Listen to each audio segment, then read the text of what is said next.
My name is Denise Calloway, and I was 38 years old the Sabbath morning I finally stood at the front of our small church in Berrien Springs, Michigan, and thanked the congregation out loud for a year I still cannot fully talk about without my voice catching partway through. My husband Mark was sitting in our usual pew with our two children beside him, Josiah, who was 9 that year, and little Naomi, barely 6, both of them scrubbed clean and restless in their Sabbath clothes the way children always are. And I remember looking out at all those familiar faces.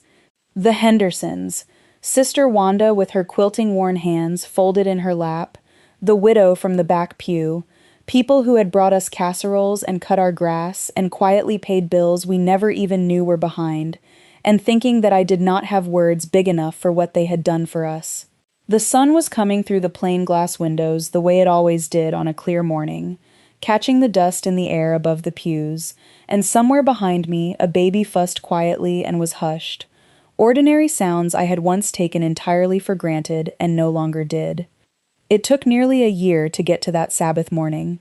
There was a night early in that year when I lay in bed, unable to lift my own arm to reach a glass of water, listening to Mark on the phone in the next room, trying to explain to a collections office why we could not pay. And I have never told anyone outside our own walls exactly how frightened I was that night, until now. If you have ever been too sick or too broke to hold your family together the way you were supposed to, and felt ashamed of needing anyone's help to do it, this one is for you. My name is Denise, this is Bridges of Grace, and if a story like that matters to you, I would be grateful if you would subscribe before we go back to where it started, because there is more waiting for you at the end of this one.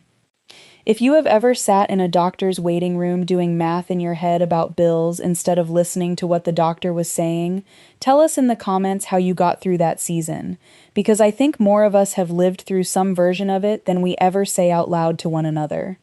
Now let me take you back to the beginning, before any of it, to the ordinary winter my hands first started going numb for no reason I could explain. I grew up the youngest of 4 children in a Seventh-day Adventist household 2 counties over, where Friday evenings meant the whole house slowed down together, supper finished before sundown, the television off, my mother lighting the candles, and my father reading a psalm out loud before we all sat quietly for a while, the week's noise draining out of the room like water out of a tub. I did not always love it as a teenager, the way you do not always love the things that later turn out to have shaped you the most. My mother used to say that keeping the Sabbath was less about the rules and more about practicing, one day at a week, the trust that the world would keep turning without your help for 24 hours, and I did not understand what she meant until I was a grown woman lying in a bed I could not get out of, forced into a rest I had never once chosen for myself.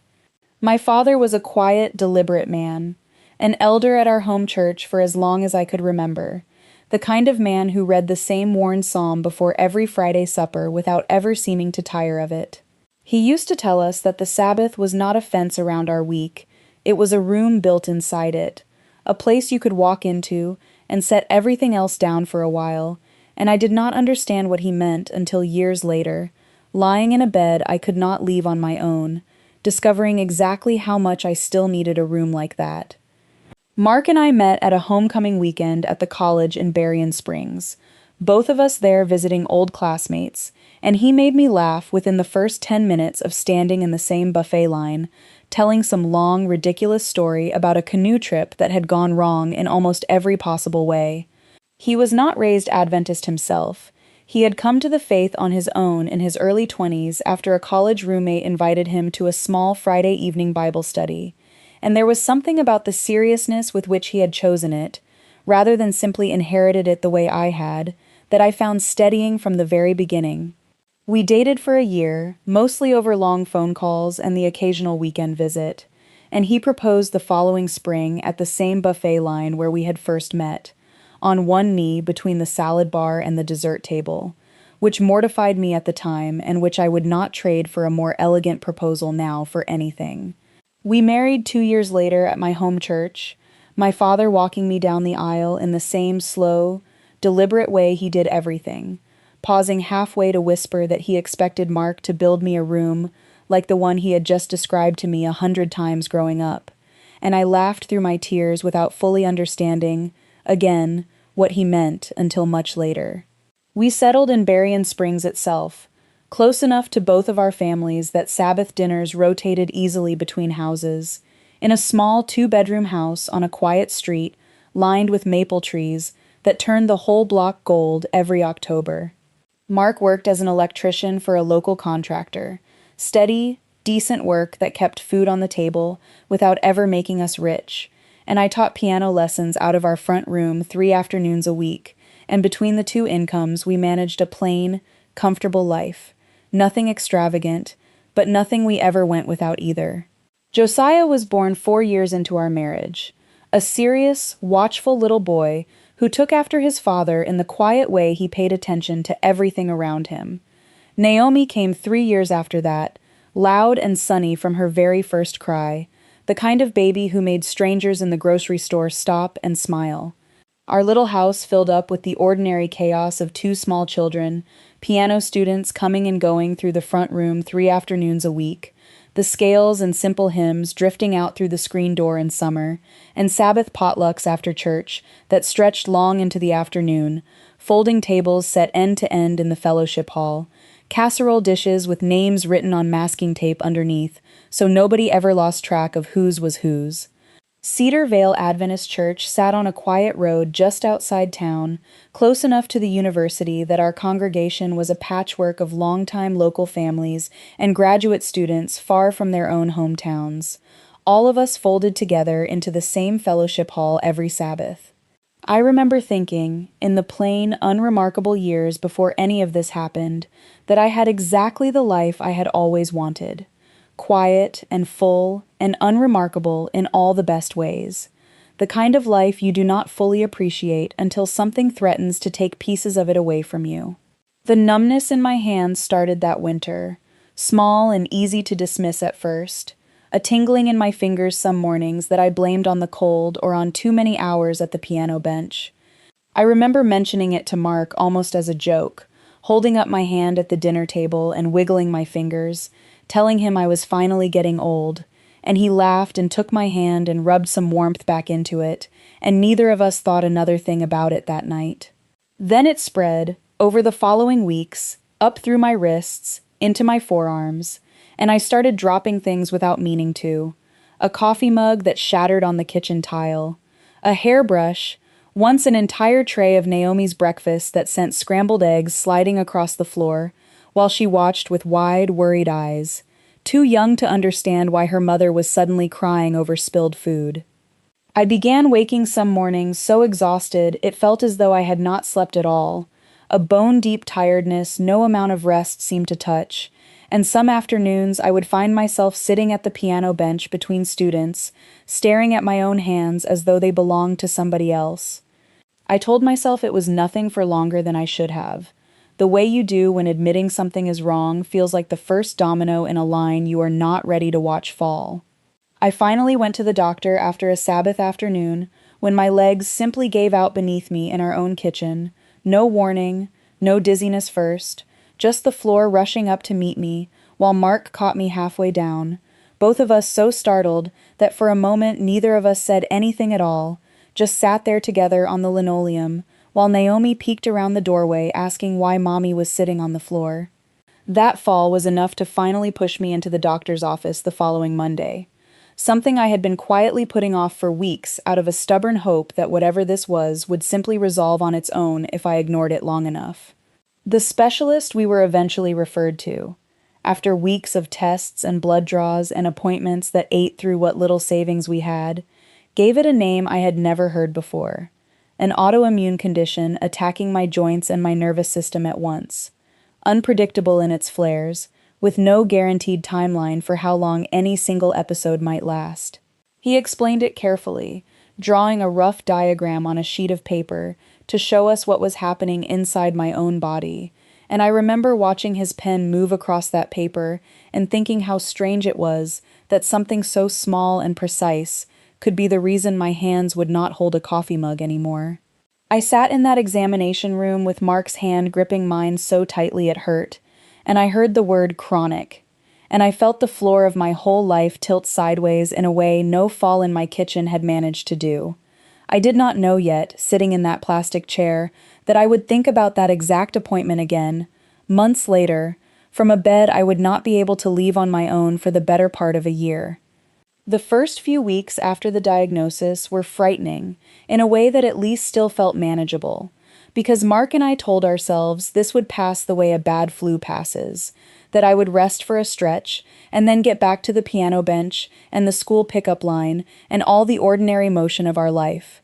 I stopped teaching lessons, just for a little while, I told my students' mothers, and Mark picked up extra electrical jobs on the weekends to make up the difference, and our own small Sabbath school class prayed for me by name every week, a circle of 8 or 9 familiar faces, holding hands around a folding table in the church basement, each of them taking a turn to ask for strength for our family in their own plain words, and for a while that felt like enough, a season we would simply get through together.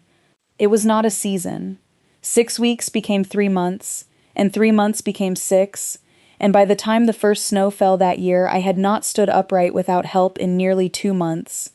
My joints swelled so badly some mornings that Mark had to help me sit up in bed, working one arm and then the other into a robe before he left for work, setting a glass of water and my morning pills on the nightstand within reach, because some days even reaching the full distance across the bed was more than my hands could manage. There were whole days I could not lift a glass of water to my own mouth without my hand shaking so hard I spilled half of it down my chin, and I remember the particular humiliation of that. A grown woman relearning how to drink from a cup the way you teach a toddler. The specialist adjusted my medications again and again, chasing a flare that would not fully settle, and every adjustment came with another appointment, another round of tests, another bill arriving in the mail a few weeks later that Mark would open at the kitchen table and read silently before folding it back into its envelope without a word. He started keeping the mail in a drawer instead of on the counter where I would see it first, a small kindness I understood exactly for what it was and let him keep doing without ever mentioning that I knew. My mother drove over most weekday afternoons that winter to help with the children and with me, brushing my hair when my own arms grew too tired to lift a brush above my shoulders, and she never once complained about the drive or the hours it cost her, though I know now, looking back, how much of her own life she quietly set aside that year to be in our kitchen instead. She would sit with me sometimes in the late afternoon light and hum the same old hymns she used to hum around our house when I was small, not saying much, just letting the tune fill the space where conversation felt like too much effort for either of us. Money became the second illness in our house that year, quieter than the first, but nearly as consuming. Mark's extra weekend jobs could not keep pace with medical bills that arrived faster than either of us could track, and my piano income, which had never been large, had disappeared entirely. 6 regular students lost within a single month because I could no longer sit at the bench long enough to teach a full lesson. We fell behind on the mortgage first, then on a smaller loan we had taken out years earlier for the car, and I remember lying in bed listening to Mark on the phone in the next room, keeping his voice low so I would not hear, trying to explain to a collections office why we could not pay what we owed that month, and feeling a shame so complete it was almost its own physical weight on my chest, heavier some nights than the illness itself. We cut everything we could think to cut. We stopped eating out entirely, stopped the small streaming subscription the children loved, canceled a dental cleaning for both kids, and told ourselves we would reschedule once things settled. Mark started skipping his own lunch some days to stretch our grocery budget a little further, something I only found out about months later from a coworker of his who mentioned it in passing, assuming I already knew. We were, by any honest measure, a working family with 2 good incomes only a year earlier, and now we were a family choosing between the electric bill and the smaller of 2 medical bills each month, a kind of arithmetic neither of us had ever imagined doing. If you have ever lain in a bed unable to do the one thing that felt like it might fix everything, which was simply get up and go back to work, we made this channel, Bridges of Grace, for exactly this kind of helpless. Subscribe if stories about ordinary families getting carried through impossible seasons matter to you, because there is more of this one still coming, and it does not end where you think it does. It was not only the private shame of the unpaid bills. It seemed like every few weeks someone at Cedarvale, almost always kindly, almost always without any intention of wounding me, would ask how I was healing, phrased exactly that hopeful way, and I would give some version of the same brief, composed answer. We are trusting the Lord, we covet your prayers, the specialists are optimistic, most of which was only partly true. Each time I would sit back down in our pew, feeling a little more like an actress playing the role of a woman managing just fine, while at home, the mail piled up in a kitchen drawer neither of us wanted to open. That Christmas, though our own family does not celebrate it the way some traditions do, our congregation still held its usual December fellowship dinner, and I remember sitting through it wrapped in a blanket in a borrowed wheelchair Pastor Cobb's wife had located for us from a medical supply closet. Watching Naomi run between tables with the other children, her sunny laugh carrying over the noise of the room, and feeling a strange, aching gratitude even in the middle of the worst of it, that whatever my body could no longer do, this particular joy had not required my legs to witness it. There was a particular February morning, deep in the hardest stretch, when Mark came home to find me crying not from pain, but from boredom and helplessness, staring at the same patch of ceiling I had stared at for weeks, and instead of trying to comfort me with words, he simply carried our small radio into the bedroom and set it on the nightstand, tuned to the same gospel station my own mother used to play in our kitchen when I was a girl, and left it playing quietly through the rest of that difficult winter, a small, wordless gift that did more for me some days than any conversation could have. I had grown up believing, the way many of us are raised to believe, that a Christian handles her own burdens quietly and does not become a charity case in front of people she sits beside every Sabbath. My own mother had lived that way her whole life, private about hardship, generous toward others but reluctant to ever be on the receiving end of anyone's charity herself, and I had absorbed that same instinct without ever examining it. So for months I told our church only the smallest, softest version of the truth, that I was under the weather, that we were managing fine, that their prayers meant more than any casserole ever could, while behind our own front door, Mark and I were quietly deciding which bill went unpaid each month, and which one absolutely could not wait any longer. There was a woman in our congregation, kind in most ways, named Sister Wanda Everly, who noticed more than I gave her credit for at the time. She had led the quilting circle at Cedar Vale for as long as anyone could remember, a stout, plain-spoken woman with sharp eyes that missed very little, and she stopped by one afternoon that spring with a pan of vegetable lasagna and sat with me at the kitchen table longer than a casserole drop-off usually calls for.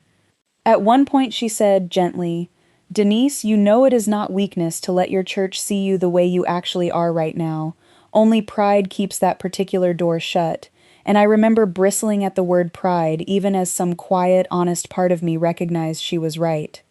I thanked her for the lasagna and changed the subject, the way you thank someone for a gift you are not ready to open yet, and it would be several more weeks before I let her words actually land.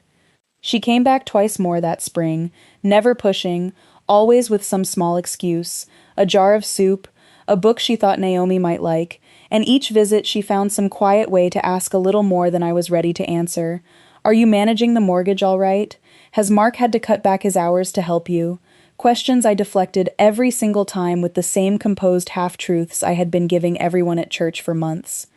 Once, on her way out the door, she paused and told me, almost as an aside, that she had buried a husband young herself, decades earlier, and that the hardest year of her own life had been the one where she kept insisting to everyone at church that she was fine, right up until a woman not unlike herself had finally sat her down and refused to leave until she told the truth.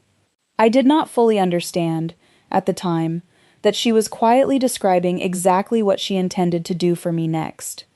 Josiah, only 9 that year, grew quieter than usual through those months, old enough to sense that something in our house had shifted even without anyone explaining the details to him. He started making his own lunch for school without being asked, started walking Naomi to the bus stop each morning so Mark would not have to leave early, small responsibilities he simply took on himself, a serious, watchful boy quietly trying to hold up a corner of a house he could feel sagging under him. He stopped asking for the small things boys his age usually ask for: a new pair of sneakers, a trip to the arcade with friends, and I do not think either Mark or I ever told him to stop asking. He simply understood, the way children understand more than adults give them credit for, that this was not the year for asking. I found him one evening, sitting on the edge of my bed with his church offering envelope in his hand, the few dollars he had saved from odd chores folded neatly inside it, telling me he wanted to give it to help pay for my medicine instead of putting it in the plate on Sabbath. I told him his offering belonged to the church and to God, not to his mother's medical bills, and he looked at me with an expression far too serious for a 9-year-old and said, "But Mama, isn't helping you the same thing?" And I did not have a good enough answer for that, so I simply pulled him close and held him and let him keep the envelope in his own drawer instead of arguing the point any further. I had to leave the room a few minutes later so he would not see me cry in a way that would have frightened him. The lowest point came on an evening in late winter, nearly 8 months into that year, when Mark came home from a long day of work and sat down heavily at the edge of our bed, still in his work boots, and told me, in a voice flatter than I had ever heard from him, that we were now 2 months behind on the mortgage and had received a letter using the word foreclosure for the first time. He held the letter out toward me before seeming to remember I could not easily hold a single sheet of paper steady that week, and he set it on the nightstand instead, beside my pills and my water glass, as though it belonged there now among the other things this illness had made necessary. I remember the exact weight of the silence in that room afterward, both of us staring at the same patch of ceiling, neither one of us able to say out loud the thought sitting between us, which was that we might actually lose the house our children had been born into, the same house with maple trees turning gold outside the window every October, the same front room where I had taught piano to half the neighborhood's children. I did not cry that night, not right away. I simply lay there, unable even to reach for his hand without help, and felt smaller and more powerless than I had ever felt in my life, sick in my body and now failing, it felt like, at the one basic job of keeping a roof over my own children's heads. Mark eventually lay down beside me, still in his work clothes, and neither of us said anything else for a long time, and at some point, in the dark, I finally cried, not the composed, contained kind of crying I had allowed myself in front of visitors, but the kind that comes up from somewhere much deeper and does not care who hears it. He held me as best he could, careful of my joints, and did not try to fix it with words. He simply stayed there until I finally slept, and I think that particular kind of staying, wordless and steady, was its own quiet answer to a question I had not even known how to ask him yet. If you are the kind of person who has done math in your own head at 2 a.m, trying to figure out which bill can wait one more week, know that you are not the only one, and that the rest of this story is exactly for you. We are just over halfway through now. Stay with us, because what our church did next is not something I saw coming, and it is the part of this story I think about the most. It was Sister Wanda who finally pushed past my pride for good. Mark, unable to keep the fear out of his voice any longer, had mentioned the foreclosure letter to her almost by accident one afternoon while she was visiting, and she called our pastor, Willard Cobb, that same evening without telling either of us first. She told him plainly that the Calloway family was in far worse shape than anyone at Cedarvale Adventist Church realized, because Denise was too proud to say so herself, and that somebody needed to sit at that kitchen table and simply ask. Pastor Cobb came by the house himself 2 days later, a tall, unhurried man who had baptized both of our children and buried my own grandmother, and he sat with Mark and me at that same kitchen table, not in his usual visiting posture, perched near the door as though ready to leave quickly, but settled all the way into the chair as though he intended to stay as long as it took. He had brought nothing with him that day, no casserole, no gift, just a small worn notebook he set on the table and did not open once. He asked us, without a hint of pity in his voice, to simply tell him the truth of where things stood, mortgage, medical bills, everything, because the church could not help carry a weight it did not know the size of. I remember finally saying it all out loud, the exact figures, the exact fear, my voice shaking through most of it, Mark filling in the parts I could not manage, and feeling, strangely, lighter with every sentence, the way you feel lighter setting down something heavy you have been carrying much farther than your arms could actually manage. Pastor Cobb listened to all of it without interrupting once, and when we finally finished, he simply said, "Thank you for trusting me with this, and I want you to know that from this moment forward, you are not carrying it alone anymore, whether either of you feels ready to believe that yet or not."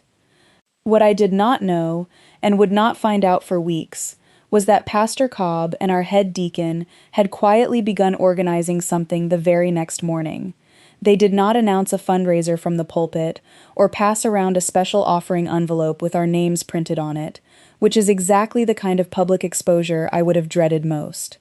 Instead, a small group of deacons and elders began meeting privately after Sabbath services, calling members of the congregation one at a time over the following 2 weeks. Some conversations lasting only a minute, some much longer. Each person simply asked whether they were able to contribute something toward a family in the church who needed help.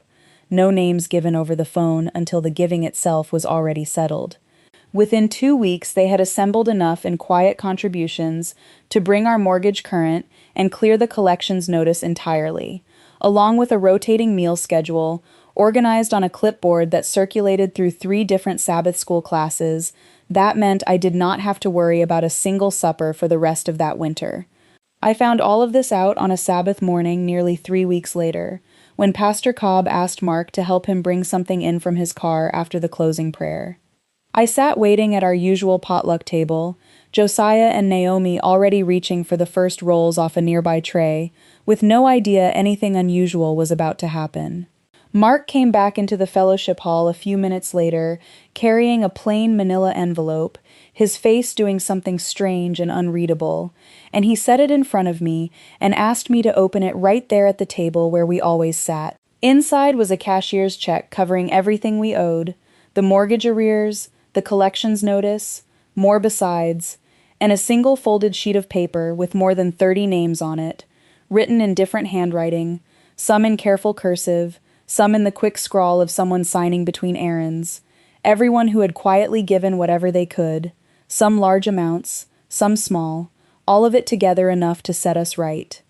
I recognized nearly every name on that list. The Hendersons, who had brought us a lasagna only 2 weeks earlier and said nothing about any of this. A young graduate student couple who could not have had much extra themselves. An elderly widow from the back pew who I happened to know lived on a fixed income and had still found something to give. I sat there in that fellowship hall, surrounded by the smell of banana bread and the low familiar hum of Sabbath conversation, and read that list of names, people whose casseroles I had eaten for months without knowing they had also been quietly paying to keep our house standing, and I could not speak for a long moment. Mark had to finish reading the rest of the note out loud for me, because my hands were shaking too hard by then to hold the paper steady myself, and my voice would not have made it through the sentence anyway. Naomi, too young to understand what any of it meant, simply patted my arm and asked if I was crying because I was happy or because I was sad, and I told her, honestly, that I was not entirely sure myself, only that it was the good kind either way.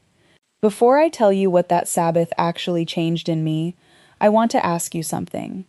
Has your community, a church, a neighborhood, even a group of coworkers, ever done something for you quietly, before you ever worked up the courage to ask?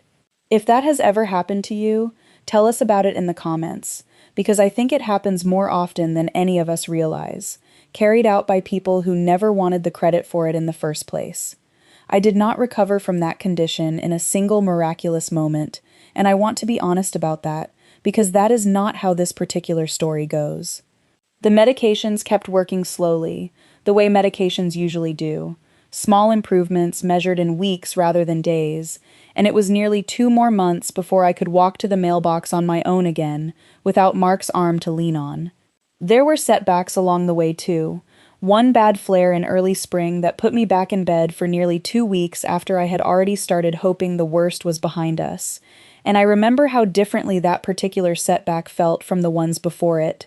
Less frightening somehow, because by then I already knew, in a way I had not known those first 8 months, that we were not facing any of it alone. Something in me had shifted permanently the day I read that list of names in the fellowship hall, a loosening of the pride I had carried my whole life about needing anyone's help, and I found I did not mind, the way I once would have minded, when someone from church stopped by simply to sit with me for an hour so Mark could get an errand done in peace, or when Sister Wanda showed up with groceries I had not asked for and simply began putting them away without waiting for permission.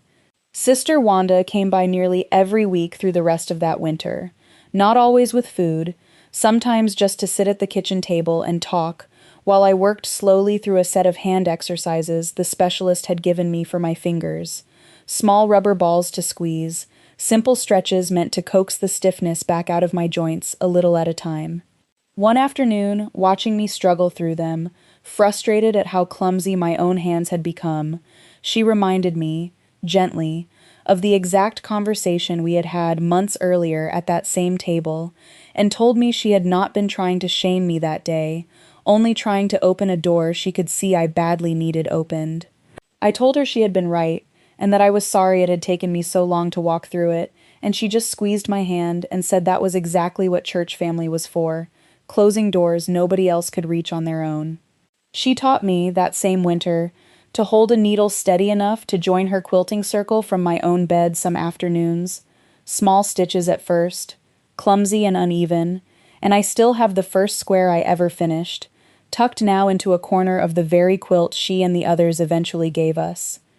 By early summer, nearly a year after that first numbness in my fingers, I was strong enough to stand at the piano bench again for short stretches, and I began teaching one lesson a week, then two, then, by autumn, nearly the full schedule I had once carried before any of this began, slowly rebuilding the small income and the small purpose that had once filled our front room 3 afternoons a week. My first returning student was a shy 8-year-old girl named Ellie, from a family 2 streets over, and I remember how much it meant to hear a child's careful scales drifting through our front room again, ordinary in a way that felt anything but ordinary after the year we had lived through. Josiah stopped walking Naomi to the bus stop alone once I could manage it again myself, though he still does it some mornings now simply because he says he likes the quiet walk, a habit that outlasted the reason it started. He never did put that offering envelope back in the church plate the following week either. He kept the money and, without telling anyone, quietly asked his Sabbath school teacher months later how a boy his age might go about donating to help other families the way ours had been helped, and the two of them worked out a small arrangement where he sets aside a portion of his own chore money each month into what our congregation now calls the Callaway Fund, renamed after us without our asking, though we never once suggested such a thing ourselves. Mark still keeps that folded sheet of names in his desk drawer, worn soft now at the creases from being taken out and read again more times than either of us could count. He told me once, late at night, that he keeps it there not out of debt or obligation, but because on the very worst night of that whole year, the night he told me about the foreclosure letter, he had genuinely wondered whether he was failing at the one job a husband is supposed to do, and that list of names was the closest thing he ever found to proof that he had not failed at all. He had simply been part of something larger than the two of us, that neither of us had known how to ask for. The following Sabbath, after I finally stood strong enough to speak at the front of the church without needing a chair nearby, I did exactly that, and told the whole congregation, plainly, what their quiet generosity had actually meant to a woman too proud for too long to ask for it. I stood at that same pulpit where I had watched Pastor Cobb baptize both of my children, my legs still a little unsteady beneath me, Mark standing close by in case I needed him, and I did not read from notes, because by then I did not need them, every sentence of that year still sitting close enough to the surface to speak without preparation. I told them about the manila envelope, about Josiah's offering money on the edge of my bed, about the 2 months I could not lift a glass of water without help, about the shame I had carried for most of that year, believing needing help made me somehow less faithful rather than exactly the opposite. I watched more than a few of those 30 names on that folded sheet wipe their own eyes without ever once standing up to take credit for what they had done. The elderly widow from the back pew dabbing quietly at her cheek with a handkerchief, the young graduate student couple holding hands a little tighter than usual. Pastor Cobb closed the service that morning with a line I have carried with me ever since, that the Sabbath was never only about resting from our own labor, it was also about trusting the labor of others when our own hands finally give out, and I understood, finally, exactly what my mother had been trying to tell me all those years earlier at our own quiet Friday evening table. 2 winters later, when a young couple new to Cedar Vale, still finishing their studies at the university, lost their only income after the husband was injured in a fall at his part-time job, I was the one who noticed them sitting a little too quietly at the edge of the fellowship hall during potluck, the way I remembered sitting myself not so long before. I did not wait for anyone to organize a phone chain this time. I walked over, sat down across from the wife, a young woman named Priya, and told her plainly that I had once sat exactly where she was sitting, too proud to say how bad things had actually gotten, and that if she would let me, I would help her find the courage to tell Pastor Cobb the truth before things got any worse than they needed to. She cried at that table the same way I once had, and within 3 weeks a similar quiet effort was already moving through the congregation on her family's behalf. The same patchwork of names, some of them the very same names from my own folded sheet, still finding new families to carry when the need arose. Priya still stops by some Sabbaths now with her own small son, healthy and steady on his feet, and she has never once needed me to remind her of that conversation in the fellowship hall. She brings it up herself, usually to tell some other tired-looking newcomer sitting quietly at the edge of a potluck table that she knows exactly how that particular kind of quiet feels, and that she is not going anywhere until they have talked it through. Mark struggled in his own quiet way through those months too, and I did not always see it clearly at the time, too consumed by my own fear to notice how much he was carrying. He had been raised, like me, to believe a man provides for his family without needing to ask anyone else for help, and accepting that envelope in the fellowship hall cost him something he did not fully work through until much later. He told me, nearly a year afterward, that for a long time he had quietly resented needing the church's help, not the people themselves, but the fact of the need, as though it proved some failure in him he had not yet made peace with.